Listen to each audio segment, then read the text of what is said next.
Imagine this.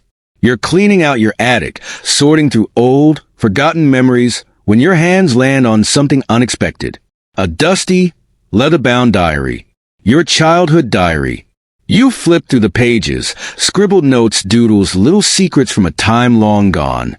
But then, something chills you to the bone. A note, written in the same diary. But the handwriting? It's not your childhood scrawl. It's yours, as it is today. Your breath catches. Your hands tremble. This isn't possible, is it? And then, you read the words. If you're reading this, it's already begun. What does that mean? How did this get here? And most importantly, who wrote this? Or rather, when? Because if this note is real, your life is about to change forever. Michael Carter had never been a sentimental man. At 45, he was a practical, no-nonsense father of two, juggling a demanding job in the everyday chaos of family life. Nostalgia? That was a luxury he didn't have time for. But today was different. Today, he was standing in the dimly lit attic of his childhood home, surrounded by the echoes of a past he'd long buried. Stacks of old boxes, faded photographs, and forgotten relics of a simpler time. The house had belonged to his parents until last month, when his father passed away, leaving behind a lifetime of memories trapped within these walls. Michael wasn't ready to deal with all this, but life doesn't wait for when you're ready. He sighed, wiping the dust off a wooden chest. He hadn't been up here in years. The air smelled of aged paper and something else, something distant, like a whisper from the past. Then, his fingers brushed against something familiar, something he hadn't seen in decades. A small, leather-bound book. His heart skipped a beat. His diary. Memories hit him all at once. Late nights under the covers, flashlight in one hand, pen in the other, pouring out his childhood dreams, fears, and silly secrets onto these very pages. For the first time in a long time, he smiled. Sitting down on an old wooden crate, he carefully flipped through the pages. The handwriting, messy, innocent, full of dreams. He read bits and pieces of his younger self's thoughts. Complaints about school, excitement over Christmas, the first time he had a crush.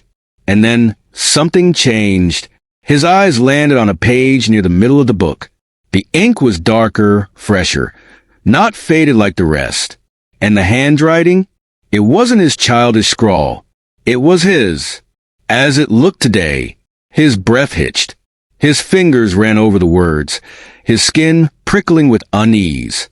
This didn't make sense. This was impossible. But there it was, clear as day, a message from himself. And it read, "Michael, if you're reading this, it's already begun." His stomach dropped. What had begun? And how? How? Was this even possible? Michael's fingers hovered over the words, his breath shallow. His mind scrambled for an explanation, any explanation. "Michael, if you're reading this, it's already begun." His pulse pounded in his ears. This had to be a joke, right? Maybe his dad had written it. No. The handwriting was unmistakable. It was his. The slant of the letters, the way he looped his M, identical to the way he wrote today. His mouth went dry. Hands trembling, he turned the page. More writing. "You won't believe this at first. You'll think you're imagining things. But, Michael, listen to me. This is real." He swallowed hard, his eyes darting across the page. "You need to find the box. The one Dad hid. You don't have much time." A chill crept down his spine. The box? Michael's eyes flickered to the dusty wooden chest in the corner of the attic. The one his father had always been strangely protective of. As a child, he had asked about it once, but his father had just shaken his head. "That's not for you, kiddo." But now it felt like something was pulling him toward it. His heart pounded as he snapped the diary shut. He pushed himself to his feet, glancing around the attic like he expected someone or something to be watching him. His own thoughts were at war. This can't be real. It's just a coincidence. But what if it's not? He hesitated for a moment, then took a deep breath. There was only one way to find out. Michael stepped toward the chest, the old wooden planks beneath his feet creaking. Dust swirled in the dim attic light as he crouched beside it, running a hand over the worn-out lid. His fingers found the latch. It was rusted, stiff. For a second, he almost stopped. Something about this felt wrong, like he was touching something he was never meant to find. But then, with a deep breath, he pulled the latch. The chest creaked open. Inside, buried beneath old blankets and forgotten belongings, was a small, metal box. Michael reached for it with hesitant fingers, his heart hammering. It was locked, but right beside it, as if placed there deliberately, was a key. His hands were shaking now. He picked up the key, slid it into the lock, and turned it. Click. The lid popped open. Michael's breath caught. Inside the box was another note. Same handwriting, same ink, same impossible truth staring him in the face. And this time, it said something even more terrifying. Do not trust him. His blood ran cold. Do not trust who? And more importantly, how the hell did his future self know what was coming? Michael stared at the note, his fingers tightening around the fragile paper. Do not trust him. The word sent a chill racing through his spine. His eyes darted back to the diary, flipping rapidly through the pages, searching, hoping for some logical explanation. Maybe he had written this as a kid and just forgotten? Yeah, that had to be it. Maybe he had some overactive imagination back then, playing spy or time traveler, writing a cryptic message for his future self. But then, why did the handwriting look exactly like his does today? His childhood handwriting was different, messier, slanted, uneven. He remembered struggling to make his letters look neat. But this was clean, precise, identical to the way he wrote now. His pulse quickened. No, this wasn't something he wrote as a child. Someone or something had placed it here, knowing he would find it. And then there were the details. You need to find the box. The one Dad hid. Michael had never known about the metal box, never seen the key, never had any reason to think his father had been hiding anything. Yet here it was.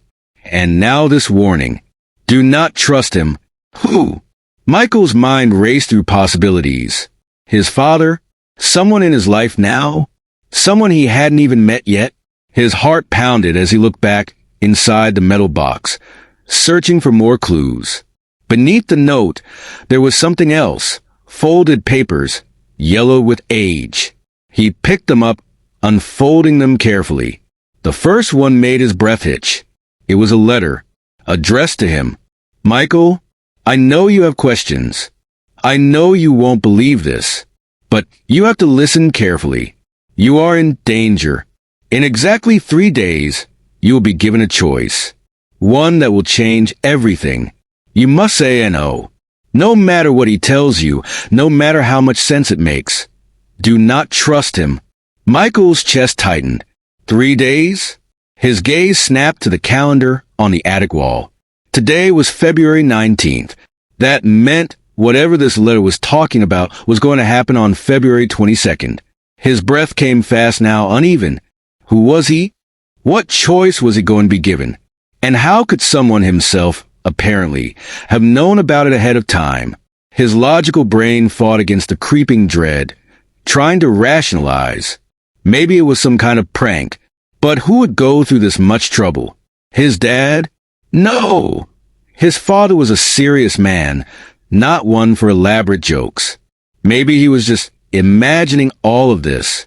Maybe it was stress, grief, exhaustion making his mind play tricks on him. Except the letter was real. The diary was real. And the box? The box had been locked, sealed, untouched, which meant whatever was inside had been waiting for him for years. Michael swallowed hard, the weight of the situation pressing down on him.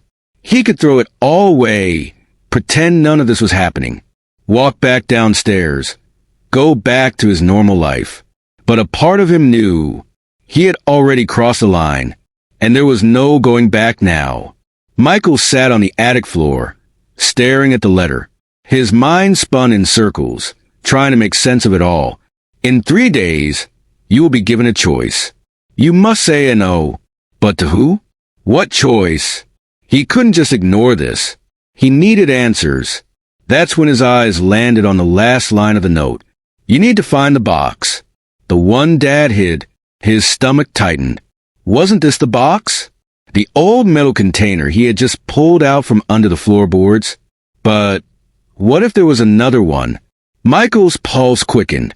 He grabbed his phone, turned on the flashlight, and started searching the attic, running his hands along the wooden panels, knocking against the walls.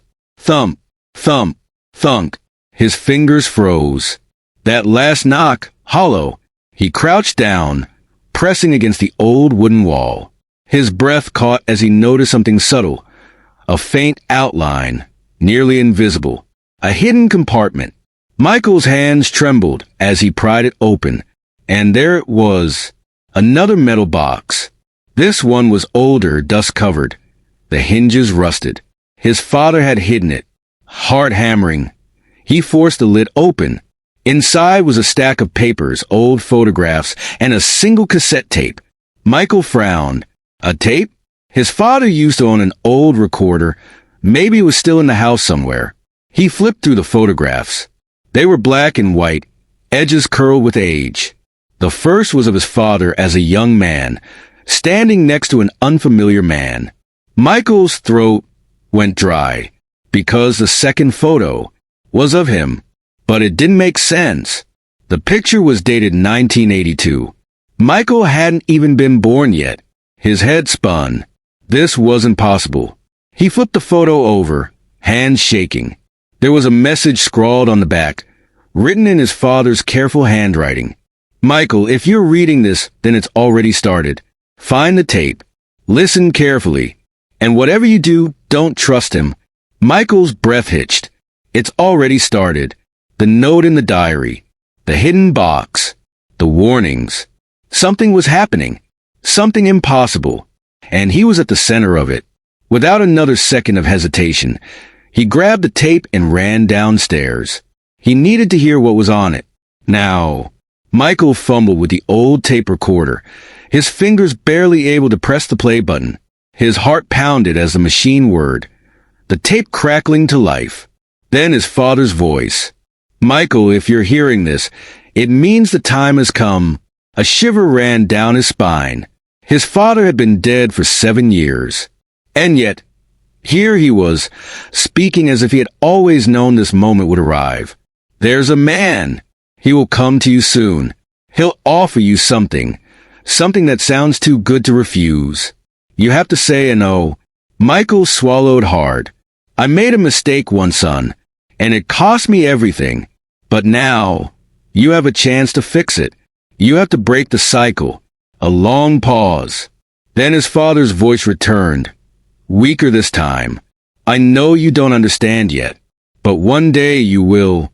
The tape ended with a soft click. Michael sat there, staring at the recorder, his mind racing. A man? An offer? What mistake? Was this real? Or just the ramblings of a dying man? But then, a knock at the door. Michael's breath caught in his throat. Slow, deliberate. Just like that, the moment was here. The choice. He hesitated, every instinct screaming at him to stay frozen. But his father's words echoed in his head. You have to say a no. Michael stood up, his legs unsteady. He moved toward the door, placed his hand on the knob, and then, before opening it, he turned back. His childhood diary sat on the table, the yellowed pages still open. His future self had left him a message once, a warning. But now, it was his turn. He grabbed a pen, flipped to a fresh page, and began to write. Michael, if you're reading this, the pen hovered for a moment. Then he took a deep breath and continued. Whatever happens next, don't trust him. The ink was still wet when he turned back toward the door and twisted the handle. If you got a message from your future self, would you listen?